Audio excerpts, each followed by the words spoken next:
Assalamualaikum warahmatullahi wabarakatuh. Perkenalkan, saya Mai Julianti dengan NIM 201230029. Video ini dibuat untuk memenuhi tugas akhir semester mata kuliah Ushul Fiqh 2 dengan dosen pengampu Bapak Dr. Muhammad Yusuf, SAG, MPD. Di sini saya akan membahas materi mengenai pengertian ushul fiqh, objek ushul fiqh, tujuan, urgensi mempelajari ushul fiqh, ruang lingkup, serta perbedaan ushul fiqh dan fikih. Sebelum saya memulai presentasi, di sini saya akan terpantun terlebih dahulu. Pohon randu banyak durinya, tangan bermain, kaki melangkah, sambut hari dengan gembira, semoga kita mendapat berkah. Baik, langsung saja. Yang pertama, di sini saya akan membahas pengertian ushul fiqh. Nah, ushul fiqh itu terdiri dari dua kata, yaitu kata usul dan kata fiqh. Nah, usul sendiri itu berarti akar, fondasi, atau dasar. Nah, sedangkan fiqh itu berarti paham yang mendalam terhadap hukum-hukum syariat. Nah, jadi ushul fiqh itu adalah ilmu yang mempelajari tentang kaidah-kaidah umum yang dimana kaidah ini menjadi pedoman bagi mujtahid untuk menetapkan hukum dari dalil-dalil yang terperinci seperti dari Al-Quran, Sunnah, Ijma, dan juga Qiyas. Nah, pembahasan selanjutnya yaitu objek ushul fiqh.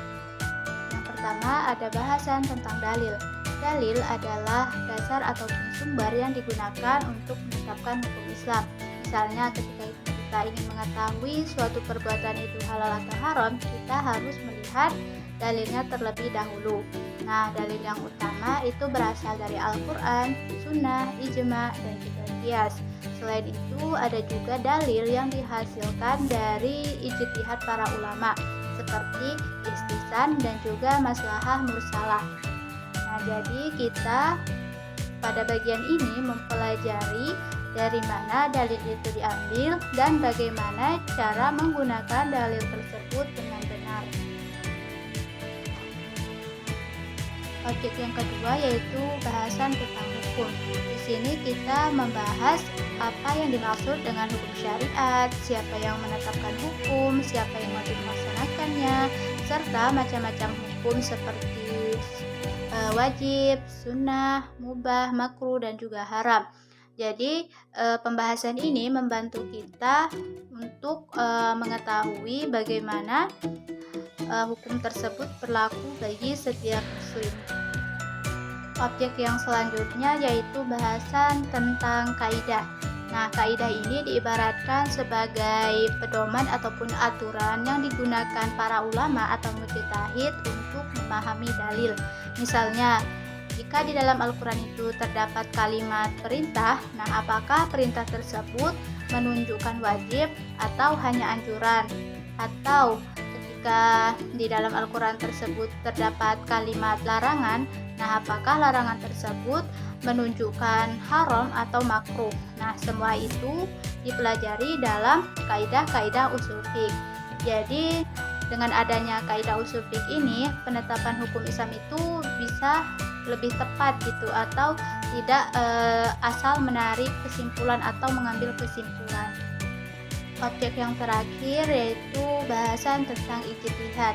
Ijtihad sendiri adalah usaha sungguh-sungguh seorang ulama yang memenuhi syarat untuk menggali hukum Islam ketika tidak terdapat penjelasan yang tegas di dalam Al-Quran dan juga hadis. Jadi pada bagian ini kita mempelajari siapa yang boleh berijtihad, kemudian apa saja syarat-syarat mujtahid, serta bagaimana cara berijtihad dengan benar. Jadi dengan adanya ijtihad ini kita bisa memberikan solusi terhadap persoalan-persoalan baru yang muncul di masyarakat. Selanjutnya yaitu tujuan ushul fiqh. Nah, menurut Quderi Bait dalam kitab ushul fiqhnya merinci tujuan ushul fiqh. mana tujuan pertama yaitu mengemukakan syarat-syarat yang harus dimiliki oleh seorang mujtahid agar mampu menggali hukum syara' secara tepat.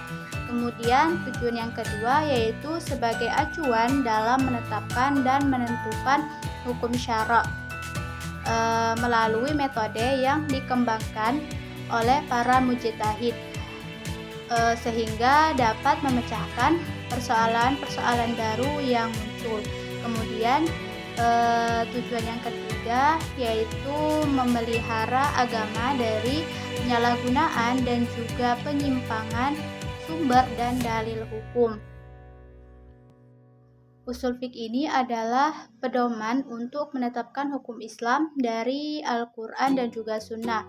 Ilmu ini menjadi tolak ukur kebenaran ijtihad serta membantu para ulama untuk menjawab persoalan-persoalan baru yang belum dijelaskan secara langsung di dalam Al-Quran maupun hadis.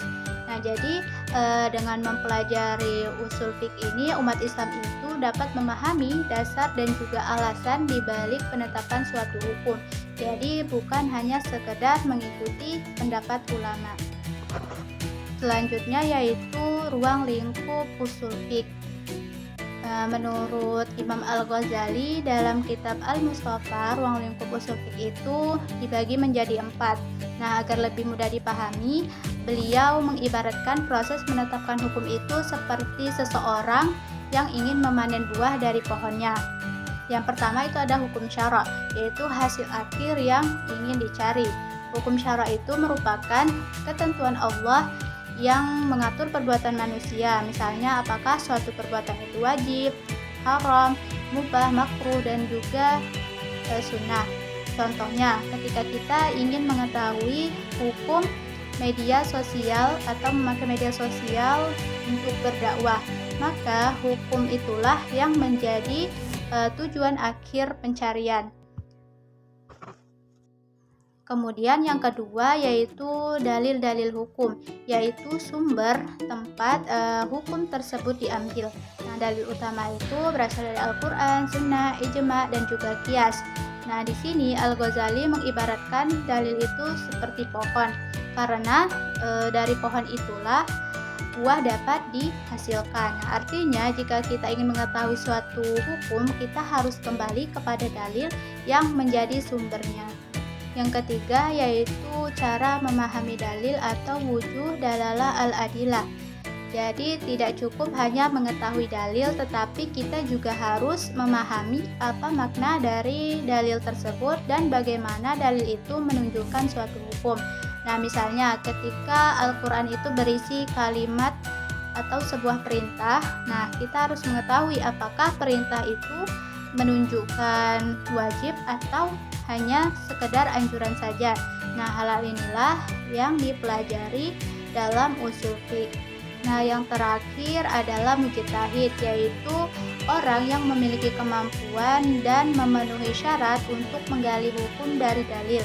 Nah, seorang mujtahid ini harus menguasai Al-Quran, hadis, bahasa Arab, dan ilmu-ilmu lainnya agar dapat menetapkan hukum dengan benar berdasarkan dalil yang kuat.